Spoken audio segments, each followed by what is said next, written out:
तो पहला क्वेश्चन आपके स्क्रीन पर दिख रहा होगा, यदि 3x माइनस 2y बराबर 12 एवं 4x माइनस 5y बराबर में 16 हो तो x और y का मान हमें ज्ञात करना है।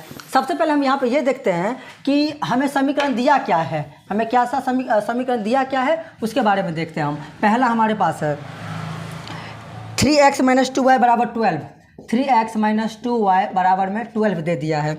और दूसरा दिया है समीकरण 4x minus 5y, 4x minus 5y equal to दे दिया है हमको 16। हमें x और y का मान निकालना है।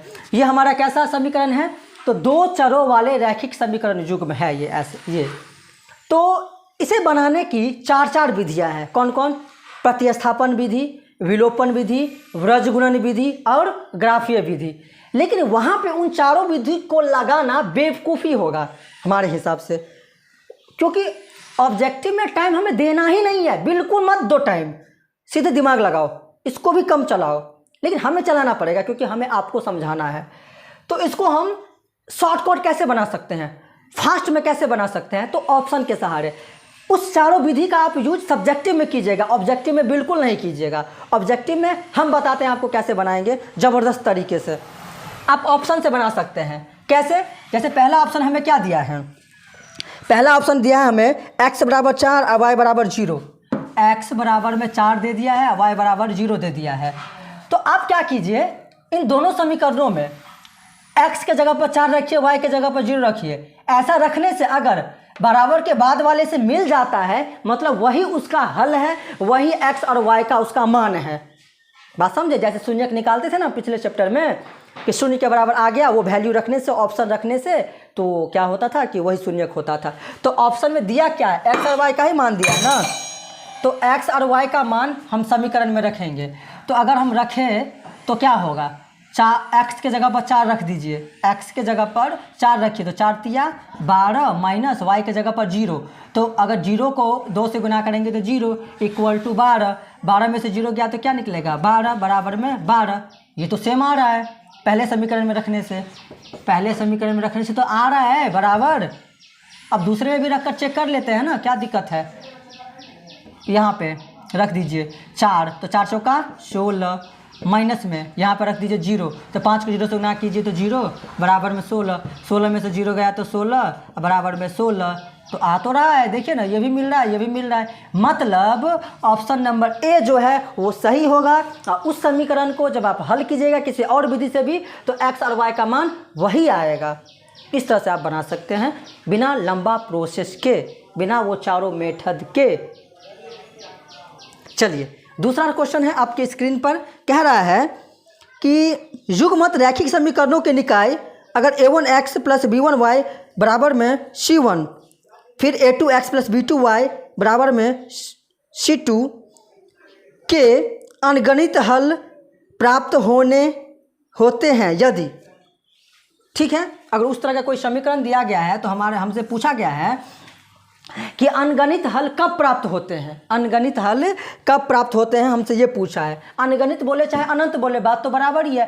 कब प्राप्त होता है अनगणित हल, जब a1 बटा a2 बराबर b1 बटा b2 और बराबर में जब c1 बटा c2 होता है तो क्या होता है, तो अनगणित हल प्राप्त होता है। तो आइए देखते हैं कि ऐसा ऑप्शन किधर है। तो ऐसा ऑप्शन हमें दिखाई दे रहा है डी में। किधर दिखाई दे रहा है, डी में। तो ऑप्शन नंबर डी जो है वो हमारा क्या हो जाएगा, करेक्ट आंसर हो जाएगा। डायरेक्ट हमसे फॉर्मूला पूछा गया था, डायरेक्ट क्या पूछा गया था, फॉर्मूला पूछा गया था। तीसरा क्वेश्चन आपके स्क्रीन पर दिख रहा होगा, दिया है हमें समीकरण 2x माइनस 3y प्लस में 2x माइनस 3y और फिर प्लस में 2 इक्वल टू 0। ये समीकरण 1 हो गया। दूसरा समीकरण दिया है 6x minus 9y, 6x minus में 9y और उसके बाद दिया है प्लस का 5 बराबर में 0। समीकरण नंबर 2। हमसे क्या पूछा है कि इस समीकरण के कितने हल होंगे। ये जो दो चरों वाले रैखिक समीकरण युग्म है, इसके कितने हल। अब कैसे पता करेंगे कि कितने हल होगा, तो इनके सहारे, किसके सहारे, इन अनुपातों के सहारे। किनके अनुपात, a1 बटा a2, b1 बटा b2, c1 बटा c2, वही हमें डिसाइड करके देगा कि कितने हल होंगे इन समीकरणों का। ठीक है, हम जानते हैं कि दो चर वाले रैखिक समीकरण का व्यापक रूप क्या होता है।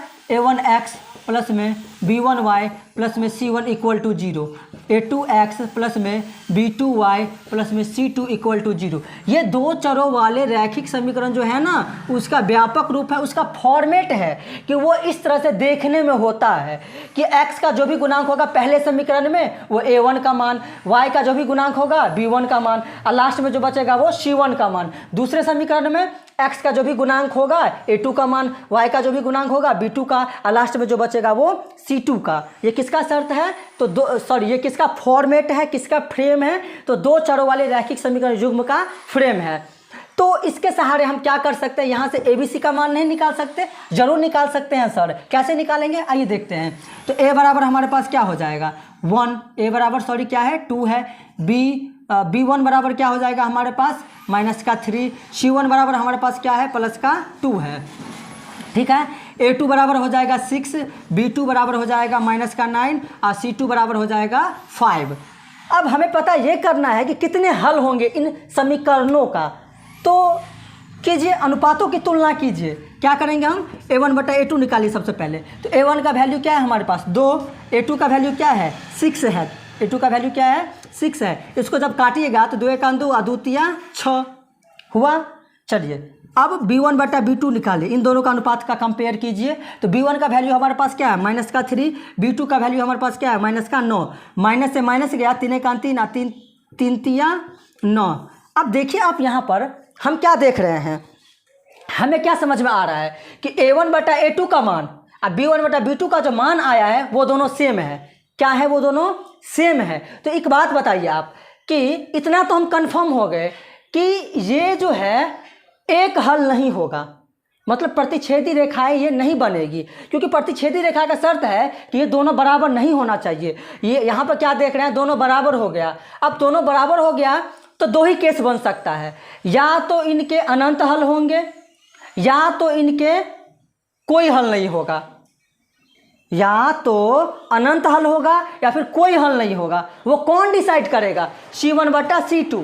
एक हल तो नहीं होने वाला है, इतना कंफर्म हो गए हम, क्योंकि ये दोनों बराबर नहीं होना चाहिए। यहाँ पर क्या देख रहे हैं, ये दोनों बराबर है। तो अब इसको साइड कीजिए, आप इन दोनों पे ध्यान दीजिए।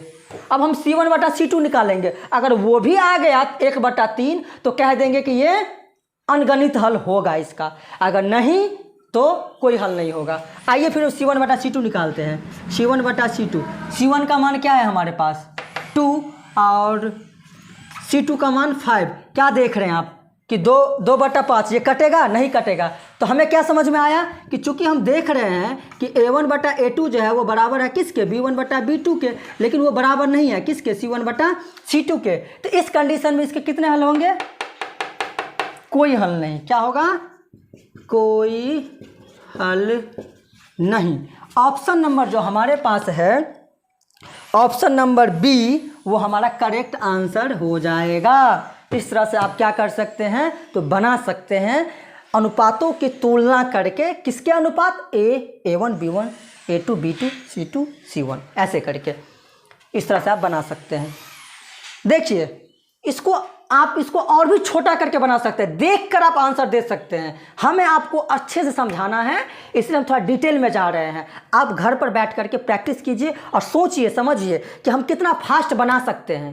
बना सकते हैं आप, इसे देखकर आप जवाब दे सकते हैं कि ये जो समीकरण है कितने हल होंगे, या ये कौन सी रेखाएं बनाएगी, या फिर कौन सा युग्म है। देखकर आप जवाब दे सकते हैं। वो कब होगा? जब आप प्रैक्टिस कीजिएगा घर पर बैठकर, तब। चलिए अगला क्वेश्चन आपके स्क्रीन के ऊपर दिख रहा होगा। चौथा क्वेश्चन है कि दो रैखिक समीकरणों के लेखा चित्र यदि समपाती रेखाएं हो तो उनके कितने हल होंगे। समझे क्वेश्चन? नहीं समझे? आइए समझाते हैं। लेखा चित्र मतलब क्या होता है? ग्राफ होता है। क्या होता है? लेखा चित्र मतलब ग्राफ होता है। ग्राफ बोले चाहे आलेख बोले चाहे लेखा चित्र बोले, इसका मतलब एक ही होता है कि ग्राफ की बातें हो रही है। क्या कह रहा है? चौथा में कह रहा है हमें कि दो रैखिक समीकरणों के लेखा चित्र अगर क्या हो, संपाती हो, अगर कैसा ग्राफ हो, संपाती हो, तो इनके हल कितने हल होंगे इनके, ये हमसे पूछा है कि इनके कितने हल होंगे। तो जब संपाती होता है तो कितने हल होते हैं?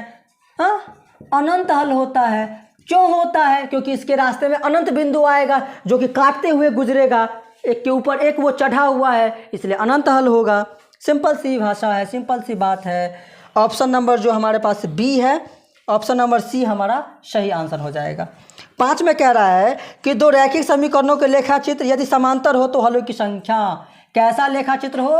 समांतर हो। यदि ये समझो कि ये पहला समीकरण है, ये दूसरा समीकरण है, इन दोनों का अगर ग्राफ बनाए, हम लेखा चित्र बनाए तो वो समांतर बना, तो आप बता दीजिए हमको कि इसके कितने हल होंगे। तो समांतर रेखा के कोई हल नहीं होता है। क्यों नहीं होता है कोई हल? क्योंकि वो एक भी बिंदु को नहीं तो छूटता है, नहीं तो काटता है, नहीं तो टच करता है, इसलिए इसके कितने हल होंगे? कोई हल नहीं होगा, कोई हल नहीं। आप साइड में भी देख रहे होंगे, कोई हल नहीं होगा। ऑप्शन नंबर जो हमारे पास है क्या? तो ऑप्शन नंबर हमारे पास है ए, शून्य हल होगा, शून्य। A is the correct answer. कोई हल नहीं होगा मतलब शून्य हल होगा ना। आज के वीडियो में इतना ही रहने देते हैं। अगर यह वीडियो आपको सबसे अच्छी लगी हो तो एक बार वीडियो को लाइक करके हमें मोटिवेट कर दीजिए और चैनल को सब्सक्राइब करके आप मोटिवेट हो जाइए हमारी पढ़ाई को पढ़ करके। अगर कहीं भी परेशानी, प्रॉब्लम, समस्या आए तो कमेंट कर दीजिए कि सर हमें इस क्वेश्चन में समझ में नहीं आया, फिर से समझा दीजिए। मैं फिर से वीडियो बनाऊंगा और फिर से आपको बताने का कोशिश करूंगा। जब तक आप समझेंगे नहीं तब तक हम आगे बढ़ेंगे नहीं। आप जब कमेंट कीजिएगा नहीं तो हम आपकी परेशानी समझेंगे नहीं और फिर हम आगे बढ़ते जाएंगे। मिलते हैं नेक्स्ट वीडियो में। अपना और अपने परिवार का ख्याल रखिए।